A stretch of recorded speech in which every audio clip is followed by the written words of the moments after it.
Была клиническая смерть, была травма сильная.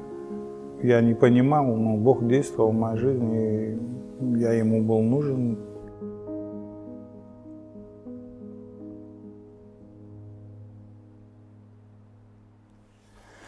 Добрый день, меня зовут Владимир, мне 58 лет, и я уроженец этого города. Раньше назывался Гурьев, сейчас Отрава. Я родился здесь в 1964 году и проживал здесь до 43 лет. И я хотел бы рассказать о том, как Бог нашел меня в этом мире греха и зла, и что Он сделал в моей жизни. Я родился и рос в нормальной семье. Мои отец и мать, они заботились о нас.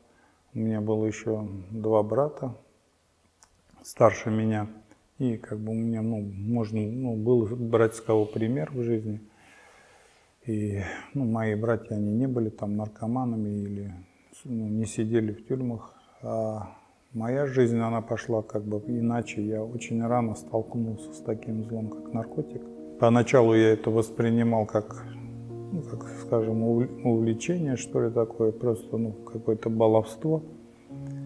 И как бы жизнь, она так вот пошла вокруг этого. Все мои друзья, знакомые, они варились вот в этом. И жизнь моя, она постепенно, хоть и молодой организм, начала разрушаться. То есть я стал не помнить какие-то моменты, провалы, там что-то где-то. Потом я просыпался от наркотика, отходил и видел, что мы там что-то натворили, сделали. И я как бы понимаю в душе своей, что я живу неправильно, и я не мог сам изменить этот ход жизни своей, потому что все было завязано на этом: друзья, интерес. Уже без этого как бы неинтересно жить. И это все затянулось надолго. Я на 23 года, очень долго этот процесс в моей жизни происходил. И я несколько раз должен был, умереть. И была клиническая смерть, была травма сильная. Бог, я не понимал, но Бог действовал в моей жизни, и я Ему был нужен, и Бог сохранил меня. И родители, они говорили мне там: давай, сынок, ты прекрати вот это вот все. Потом я женился, у меня родился ребенок. Вроде бы жили с женой нормально, я работал какое-то время. Я перед этим отравился наркотиком очень сильно, у меня была передозировка, и как-то я решил, оно мне не нужно это. Какой-то страх, что ли, был к этому. Но я выпивал все равно, там курил анашу. А потом я опять начал употреблять тяжелый наркотик, опий. Дошло до того, что жена развелась со мной, и мать и отец, они тоже сказали, хватит, и старший брат их увез. И я остался, у разбитого корыта.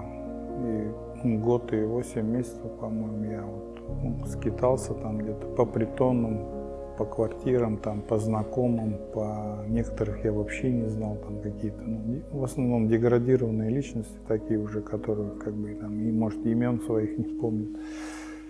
То есть наркотик отобрал у меня все, вот этот образ жизни, водка, наркотики, они отобрали у меня все. У дядьки в доме мы жили же с Костей. Одно время. Потом туда перешли, я отец жил.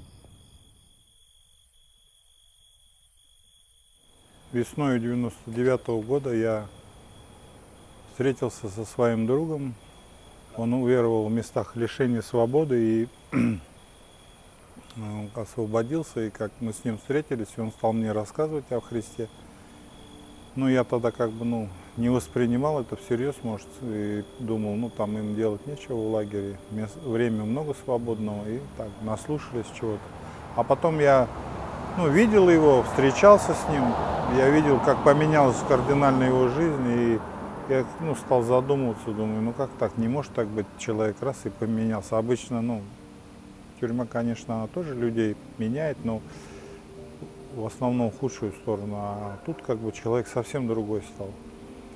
И мы потом с ним вот так вот встречаясь, беседовали, он мне говорил, за что ты держишься, у тебя там что-то в жизни есть, что ли, что боишься прийти туда?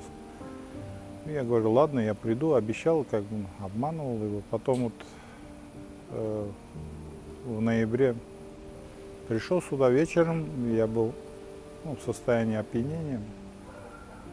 Я зашел, и я как-то успокоился, какой-то покой, я понял, что здесь что-то доброе, да, что-то я потерял, а здесь оно есть. Мы побеседовали, потом этот знакомый мой подошел, еще там подошли люди, и как-то там, я не знаю, часа, может, 2-3, я пробыл первый раз в этом общении, потом мы ушли. Я начал потом сюда приходить, и днем приходил иногда, и вечером на эти служения. И так как Бог коснулся моего сердца, и я помню место это из Евангелия, это Матвея, 8 глава, там прокаженный подходит к Иисусу Христу и говорит, если можно, ты помилуй меня, да, очисти, Господь говорит, очистись, да, и касается его. И я так увидел себя в этом прокаженном. Я понял, что я прокаженный, и как все, что прикасается ко мне, оно растлевается. И я сам растлеваюсь. И я стал ходить. 12 декабря я помолился здесь в зале молитвенном, молитвой покаяния. И Бог вошел в мою жизнь. Я сказал Христу, если войди в мою жизнь и спаси меня грешного. И я был, как такое тепло, или как это объяснить, я не знаю. Я почувствовал, я вышел когда на улицу, что рядом со мной кто-то стоит. И так мне даже стало стыдно, никого нет, а я думаю, зачем я эту сигарету, у меня тут были в кармане несколько сигарет. И я выкинул это все, скомкал, выбросил, высыпал. И у меня текли слезы, я не понял, настолько эта милость Божия, она окружила меня. И я четко, ясно понял, что Христос, Он любит меня, Он сейчас со мной, и мне нужно держаться за Него. Я стал тоже заниматься миссионерской деятельностью, около 6 лет я благовествовал. Здесь в городе мы делали много библиотеки, свидетельства казахскому народу.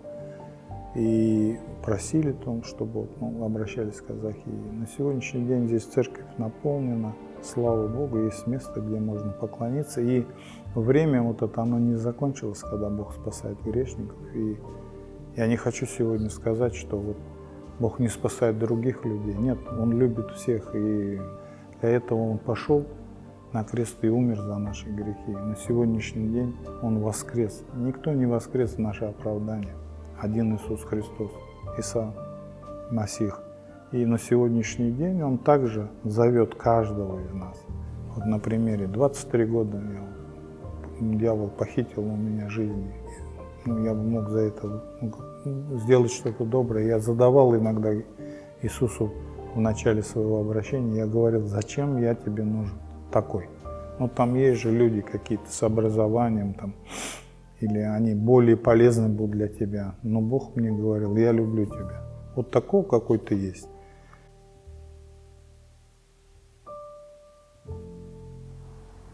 В 2007 году я переехал жить в Российскую Федерацию. На данный момент живу в Оренбургской области.